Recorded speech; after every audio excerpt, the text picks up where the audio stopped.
Hello everyone, today I'll be narrating 3 new creepyposts that I found off of the Let's Not Meet subreddit. Liking this video and subscribing to my channel helps me a lot. After you've heard these stories, let me know what you think of them in the comments below. But without further ado, let's dive straight into their experiences. These are their stories.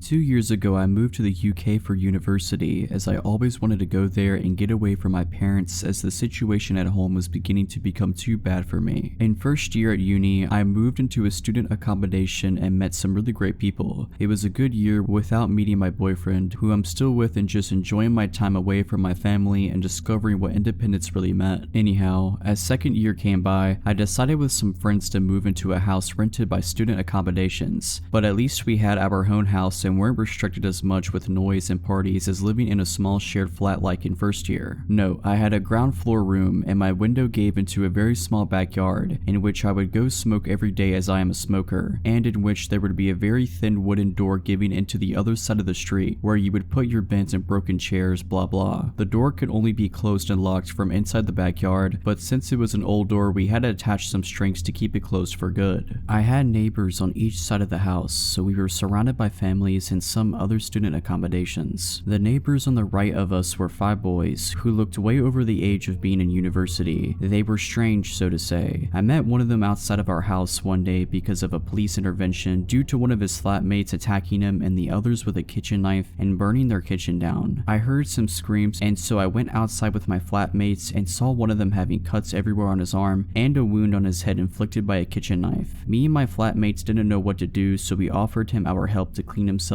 and gave him an old t-shirt to change out of his clothes. We then saw the guy who hurt these flatmates being escorted out by the police and into a van and driven off to be arrested. I don't know anything more about the story. The police didn't really tell us anything else. Anyway, the guy who we helped was quite weird. He said a lot of BS and kept trying to grab me and flirt with me, but we just wanted to make sure he was okay as we didn't know him. Then after some time had passed, I would go to uni and come back home and see him quite often in the street and just never said a word to him again. But one day he came up to me in the street while I went to the corner shop and started talking to me weirdly, and I didn't feel comfortable at all with that for some reason, so I just didn't respond to him. He then just said, "Oh, that's okay. I'll just wait in front of your house then and we can talk further." No need to say I was creeped out and just thought he was joking. So I bought my drink at the shop and headed back to my street, and as I turned into the street where my house was, I saw him with his flatmate sitting on my doorstep and waiting for me. So I went back to the corner shop and called my only guy flatmate to ask him to open the door and tell the guys to go away, but obviously he wasn't home and no one else was there either. So I literally just waited it out until they left about an hour later, and then sprinted back home and locked the front door. Note, my front door had a glass panel on it where you would be able to kind of make out who was standing in front of it. After this already pretty scary encounter, I just tried to avoid the guy and mostly succeeded for a while. But then one day, as I went smoking in the backyard, I noticed that the wooden door, which is always closed, was open, and the strings that were put there to keep it closed were cut off. For whatever reason, I didn't think anything of it and just closed the door again and put a new string on it, thinking it was one of my flatmates who took the bins out and just didn't tie it back. The weird neighbors would very often scream and yell and fight in their house, and it would take me and my flatmates up in the middle of the night, but we kinda just got used to it after a while. But one evening, my boyfriend slept over like he usually did, and he, who usually never ever wakes up because of a noise, woke up in the middle of the night because of a bang and some whispering. I was sound asleep, so he very silently woke me up,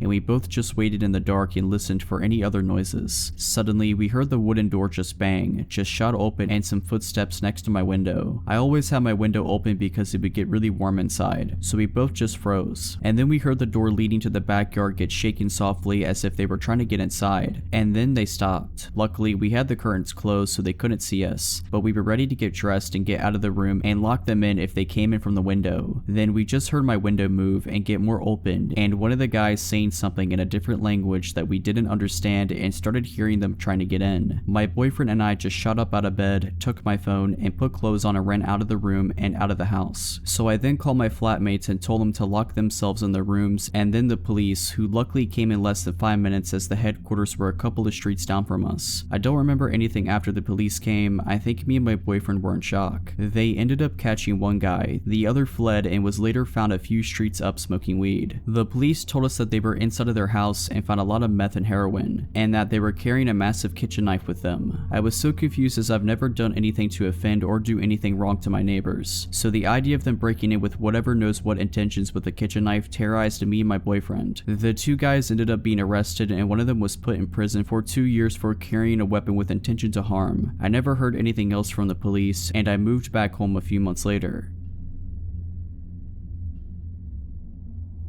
I was 17 when this story happened 3 years ago now. I was working at an old pizza shop right on the edge of my town. For context, the town I was in was an affluent, suburban town surrounded by a bypass which loops around the town. Around my town is some farmland and main roads, where all of the blue-collar workers moved to after the town was gentrified 10 to 15 years back. The pizza shop was around 20 years and was very catered to these same blue-collar workers. It's around 9 p.m. and a call comes in for 2 pizzas and a 2-liter of soda. I'm the only driver in, so I have to take the delivery out. It's about a 10-minute drive to get to the location. There, I have to drive up a long, gravel driveway that took about 5 minutes to get up. My car really couldn't handle the gravel and how rough it was. Arriving at the place, I see a nice house and 2 barns plotted across the land, with wheat 5 to 6 feet tall surrounding the whole property. Being at this place when I felt truly all alone really started to make my anxiety flare. I decided to call the number on the order because I have no idea where this guy wants me to go and drop off his food. After about another 5 minutes of absolute silence, the man picks up. He had a very deep and raspy voice, like he's been a career smoker, which didn't do anything to help me feel better. I was told to meet him at his truck at the far barn on his property. I am now properly scared as my mind races of all of the worst possible things that could happen to me. I pull myself together and muster further into this guy's property. I see the man's truck as I round one of those cylinder storage units where I see his F-150 and him inside. Instead of getting out, I call him and ask him how we should do the transaction. In that same deep voice, he instructs me to get out of my car and to put all the food onto his truck bed. Since he paid with his credit card already, I thought this would have been over in 10 seconds. I do what he tells me to do and walk over to the passenger window so that he can sign his receipt. The man looks to be around his mid-40s, heavy set, with a scraggly black beard and a trucker hat. My mind was already racing on being kidnapped or murdered, so I really didn't feel safe around this guy. I ask him if he has a pen on him because I forgot to bring one. I was pretty bad at my job and he did not have any cash on him. He stares at me with these cold eyes and points into the back of his truck, saying to me, "If you ask me for a tip, I'm going to be sticking this tip down your throat," where he has a double-barrel shotgun just in the back of his car. I'm frozen in fear as I'm registering that this man has just threatened to kill me. The only thing I can muster out is okay, and I get back into my car and I get out of that farm. I was going so fast that I screwed up my car from my car bouncing around on that gravel path. I go 80 all the way back to the pizza parlor where I tell my coworkers what happened. None of my coworkers took me seriously and just thought I was playing this up for a joke. I go home and forget about it pretty quickly, but a year later I'm working the lunch shift and the same man calls in and orders a pizza. Now at this point I am refusing to take this order. The pizza place I was working at wasn't doing well business wise, so it's on its last legs already, so management forced me into going anyways. It was only 1 to 2 p.m. on a Sunday, so at least my fear of the dark would be covered. I get there and the man is waiting for me at his actual house. He recognized me and out of all things started apologizing to me for what he said. He was excusing it, saying that he just started going through a divorce and was struggling with his emotions. I just wanted the whole thing to be over with, and he gave me $60 for what happened.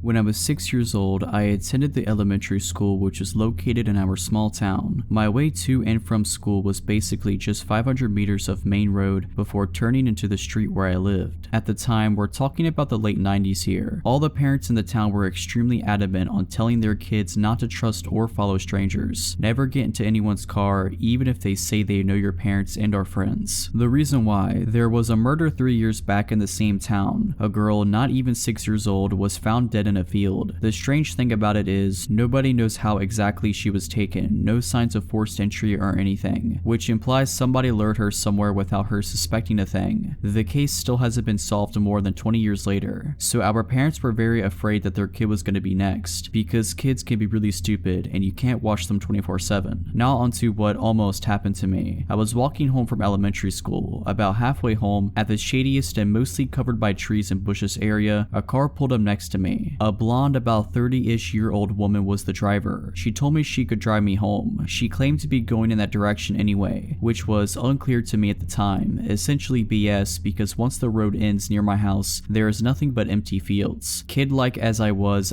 not suspicious and was like, oh no, it's not that far, I can walk. Then she started becoming more insistent. The whole, oh come on, it is fine, nothing to worry about, and you can relax instead of walking thing. The alarm bells only started ringing when she said she knew my mother. They are friends and supposedly she was asked by her to drive me home. Thank God for my parents repeatedly talking about the tricks that people use to lure you in. I started being creeped out, continued to walk, but she kept driving beside me. Now the real weird part in hindsight was her next attempt to get me to the car. She started saying that I was obviously afraid, and cool children are not afraid of such things. If you want to be cool, you should just relax. Honestly, I did not fully realize the full extent of the situation. I just felt uncomfortable and wanted to get out of this conversation, so I just started sprinting the rest of my way back to my house. Once I got home, I stayed right next to the door and kept looking out of the window for a few minutes. And guess who drove by and basically checked out the house? That creepy woman. The road was a dead-end road, and only after 3 more minutes the car came back the same way. It took years until I realized what kind of bullet I dodged there. All I was thinking was, my parents told me not to do this. I didn't know why or what that woman wanted. The drill of hearing over and over again not to believe strangers or get into their car kicked in. Moral of the story is, even if your kids are too stupid or young, like I was, to comprehend such things, the rules of not following strangers and the fact that strangers will lie to you for evil intentions must be drilled into your child's head like watching both ways when crossing the road.